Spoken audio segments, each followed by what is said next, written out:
కంగారే పడకురా అందరి కథ ఇంతేరా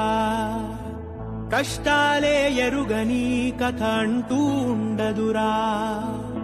కన్నీళ్లే దాటని కళ్ళేవీ లేవు కదా కల్లోలం జరగని బ్రతుకంటూ ఉండదుగా ఆ దైవం ఎప్పుడు ఆడే ఆటే ఇదిరా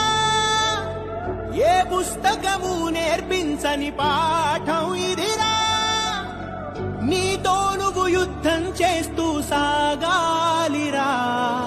నీకే ఇలా జరిగింది అంటూ నీలో నువ్వే మరి బాధపడకు ఏ చెట్టు కంతటి గాలి ఉండును చూడరా నీ చిక్కులన్నవి తీరవంటూ ఎక్కిళ్ళు పెడుతూ ఆగిపోకు ధైర్యంగా వెతుకు దారి దొరుకును సోదరా.